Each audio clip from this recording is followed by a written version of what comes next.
Bismillahirrahmanirrahim. Assalamualaikum warahmatullahi wabarakatuh. Apa kabar teman-teman semua Nadifa Tim dan anak cucu Nadifa Tim? Pagi ini saya mau sharing kepada teman-teman seputar cara bagaimana sih menaikkan penjualan di SR12. Yang namanya jualan pasti pengen kan jualan kita itu laku, jualan kita itu ada yang beli. Nah, tipsnya dari saya, coba deh teman-teman tambah kolam ikhtiarnya, jangan di situ-situ aja. Misalkan kalau selama ini teman-teman jualannya itu hanya posting di story WA, gini aja ya teman-teman, kita mikir pakai akal sehat aja ya.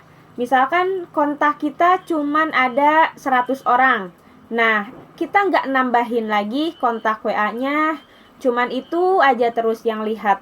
Apa kemungkinannya akan besar untuk semakin bertambah penjualannya? Nah, kemungkinannya sangat kecil untuk penjualan kita itu terus naik, karena yang lihat story WA kita juga kan itu-itu aja, itu-itu terus. Nah, caranya yaitu kita harus nambah kolam baru atau nambah ikhtiar baru. Misalkan kita nyoba aktif di medsos, di Facebook atau IG, misalkan sesuaikan saja dengan kemampuan teman-teman. Gak apa-apa kok, gak harus melakukan yang gimana gitu ya, yang ekstrak banget gitu ya. Kita cukup melakukan hal kecil dulu yang kita mampu. Misalkan kita nambah pertemanan, aktif di media sosial, posting di beranda setiap hari 2 kali misalkan. Tapi kalau kita konsisten terus menerus kita lakukan, itu pasti suatu saat bakalan ada dampaknya. Nah, untuk mentargetkan orang-orang yang ada di sekitar kita atau ada di daerah kita, ada di kota kita, saya ajarin caranya ya. Teman-teman boleh simak video ini sampai selesai. Nah, kita mulai dari FB dulu ya teman-teman, karena biasanya rata-rata itu emak-emak sukanya mainnya di FB. Nah, kalau yang saya lakukan itu seperti ini ya teman-teman, untuk menambah pertemanan. Misalkan saya targetkan orang-orang yang ada di daerah saya. Nah, saya masuk ke grup jual beli di daerah saya. Contohnya ini ya. Nah, kemudian saya cek nih setiap hari atau sesering mungkin ya, siapa kira-kira yang akan jadi target market kita. Kira-kira ada nggak ibu-ibu? Saya targetkan biasanya ibu-ibu ya, atau perempuan. Nah, saya klik profilnya, kemudian saya lihat profilnya, kemudian saya ikuti atau tambah pertemanan, kemudian saya like postingannya, saya komen misalkan ya. Saya komen. Ini gunanya untuk apa? Yaitu untuk sebuah kesadaran ya, bahwa kita itu ada. Jadi mereka akan balik melihat profil kita juga ya. Mereka akan sadar, oh bahwa di Facebook itu ada orang ini. Pasti nanti mereka juga akan balik kepoin profil kita.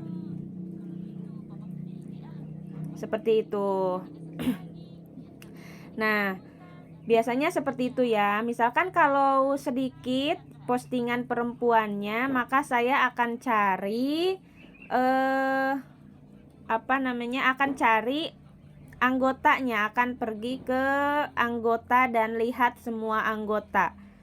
Nah, saya lihat semua anggota. Nah, ini ada kontributor grup atau anggota yang memiliki kesamaan, misalkan tempat tinggalnya sama. Nah, saya biasanya lihat ya semuanya. Lihat profil mereka satu persatu dan add pertemanan. Kalau kira-kira mereka masih aktif, saya add, saya like status mereka, misalkan seperti ini. Saya add pertemanan, saya lihat profilnya, kemudian saya like postingannya. Seperti itu. Dan itu saya lakukan sesering mungkin ya teman-teman. Meskipun bukan hanya di grup ini, jadi saya bisa melakukan hal yang sama di beberapa grup juga. Misalkan grup jual beli Tasikmalaya atau lapak saudagar muslimah. Nah, itu saya ikuti itu semua, gabung ke grupnya. Saya lakukan hal yang sama seperti tadi.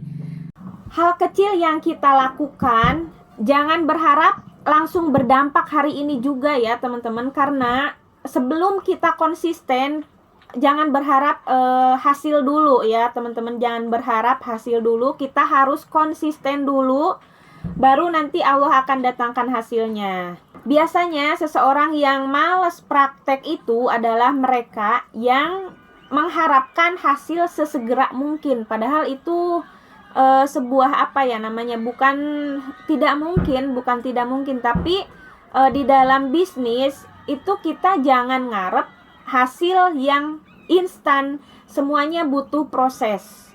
So, buat teman-teman, lakukan apa yang kita mampu lakukan dan konsistenkan ya. Konsisten, bahkan persisten. Konsisten adalah melakukannya dengan berkelanjutan, dan persisten adalah meskipun ada gangguan, ada kendala, kita tetap melakukannya. Itu adalah persisten. Yuk, semangat buat kita semua. Salam sukses. Semoga kita semua bisa sukses bareng di SR12. Wassalamualaikum warahmatullahi wabarakatuh. Semoga ilmunya bisa dipraktekkan dan bermanfaat.